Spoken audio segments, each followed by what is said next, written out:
Assalamualaikum warahmatullahi wabarakatuh.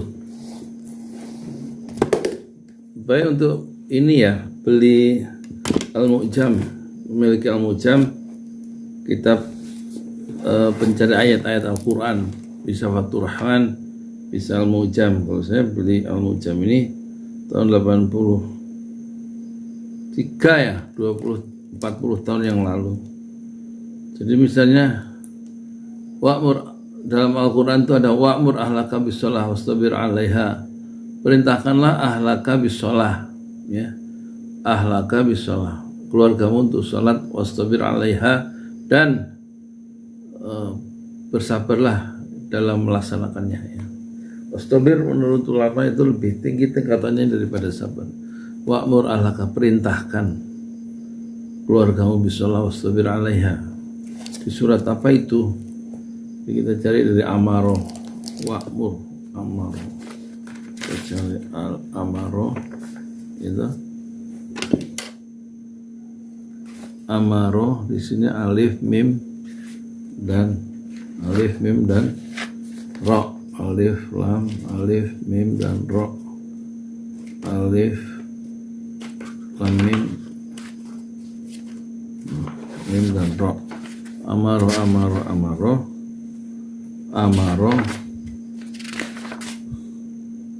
Nah, ini Amaro ta'muru, ya'muru, wa'mur. Nah, ini wa'mur.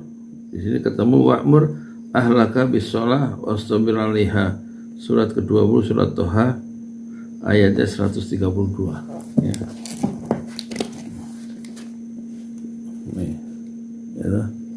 Cara cepat mencari ayat-ayat Quran yang sudah kita ingat itu seperti ayat berapa. Jadi wa'mur ahlaka di surat Toha surat ke, baru kita buka Qurannya yang ada terjemahannya, ya. Terjemahan Quran hafalan standar. Kalau Quran hafalan selalu 15 baris, ya.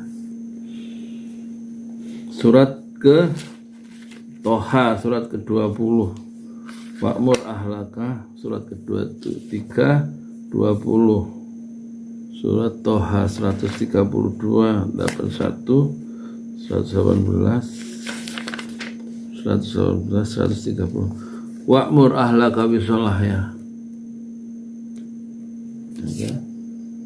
Wa'mur ahlaka bis-shalah wastabir 'alaiha la nas'aluka rizqa nahnu narzukuk wal 'aqibatu lit-taqwa. Jadi, dan perintahkanlah keluargamu melaksanakan sholat dan sabar dalam mengerjakannya. Kami tidak meminta rizki kepadamu. La nas'aluka rizqan, kami enggak minta rizki kepada engkau ya Muhammad. Nahnu narzukuka, justru kamilah yang memberikan rizki kepada engkau Muhammad, Nabi Muhammad. Wal aqibatu lit-taqwa, dan kesudahan atau akhir yang akibat yang terbaik itu hanya bagi orang-orang yang meningkatkan hubungan baik kepada Allah, ya. Wa'mur la nas'aluka rizqa, kami, ya, ini penting di soal, gara-gara soal rizki kemudian kita lupa membangunkan keluarga karena pengen buru-buru pergi ke kantor, pergi cari uang, terus anak ditinggalkan begitu saja belum sholat subuh misalnya, ya. Jadi kalau saya sendiri secara pribadi pernah ngomong ke anak saya itu, salah satu anak saya, bapak ini kalau nggak ada ayat ini, segen bangunin kamu tuh. Harusnya udah mandiri masih dibangunin aja. Tapi karena ada ayat ini kita bangunin. Cara bangunin anak itu pertama kita doa dulu, kita mohon ampun kepada Allah, ya, terhadap diri kita dan dosa-dosa yang dibuat oleh anak kita, ya. Jadi di hati itu didem-demin dulu, ya. Kita juga banyak kekeliruan, itu banyak dosa yang kita bikin sampai anak itu misalnya seperti itu karena kesalahan-kesalahan kita juga. Kita mohon ampun ya Allah, ampunilah dosa-dosaku ya Allah, dan ampunilah dosa dari anak-anak kami ya Allah, gitu. Baru kita bangunin, ya. Kita subuh misalnya, atau waktu masuk kamar anak, assalamualaikum warahmatullahi wabarakatuh, dilus-lus kakinya, bangun sholat, ya. Ini kaki nanti ditanya di akhirat, tangan buat sujud, ya, kaki buat sujud, ya kan. lama banguninnya sampai 10 kali, 15 kali. Ya, jangan sampai membangunkan anak itu menimbulkan dosa baru. Misalnya saya pernah lihat ya, ada seorang kiai gara-gara santrinya itu telat bangun, terus dia dengan sarungnya itu dimarahin di depan saya sebagai tamunya pagi-pagi. Gara-gara jam 6 itu disiram, bukan disiram, dibanjur pakai air basah, air apa namanya? Air itu loh, air dingin, air biasa, satu gayung. Ya anaknya, anak santri yang umur belasan remaja itu nggak bisa apa-apa itu, karena di hadapan kiainya ya, dia dimarahin lah gitu.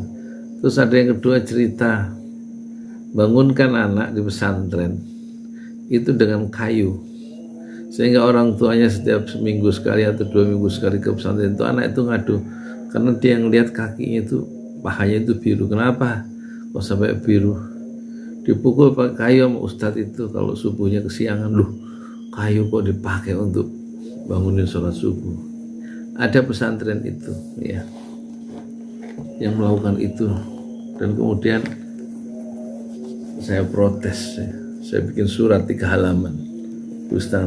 Saya berikan langsung ke pimpinan pesantren itu, karena yang ngalami itulah anak saya. Kemudian intinya saya bilang di surat itu, keluarkan kayu dari pesantren. Akhirnya sekarang ustadz yang bangunkan santrinya itu, Mudabir itu, dikeluarkan dari pesantren dan sekarang tidak ada kayu. Setelah kasus itu semua orang tua, banyak orang tua yang akhirnya baru berani ngomong, ternyata anaknya juga diperlukan yang sama, tapi dia nggak berani ngomong. Tapi saya nulis surat. Dia nggak tahu kalau saya tukang donat. Saya bikin surat. Saya Ustadz, ini surat saya bikin 3, isinya sama dengan apa yang nanti saya ucapkan. Gitu, protes ke ustadznya itu. Ya, dan akhirnya anak saya itu sekarang ya, akhirnya dia dibully, diledeki sama ustadz yang lain. Jadi dia tidak tahan dan akhirnya dia lari dan kabur dari pesantren.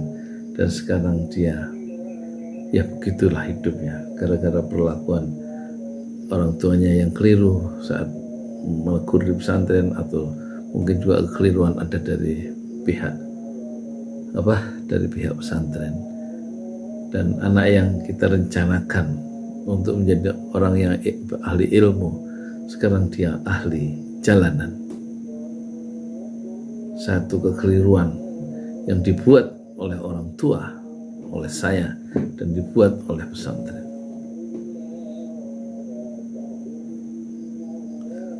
Wa'mur ahlaka bisolah. Akhirnya anak saya itu yang umurnya 25, tiap hari saya bangunkan sholat subuh dengan penuh kelembutan, dengan ayat wa'mur ahlaka bisolah wastabir 'alaiha. Perintahkan keluargamu sholat, wastabir 'alaiha, dan sabar dalam melaksanakannya. Menurut ulama, wastabir itu lebih tinggi tingkatannya dari sabar. La nas'aluka rizqa, kami, kata Allah, tidak meminta rezeki kepada engkau Muhammad. Nahnu narzukuka, kamilah yang memberikan rezeki kepada manusia, kepada engkau. Wal akibatu lil muttaqin, ya, konsekuensi yang terbaik atau akhir cerita itu betul-betul hanya untuk orang yang bertakwa, yang baik. Assalamualaikum warahmatullahi wabarakatuh. Ambillah pelajaran dari apa yang kami alami.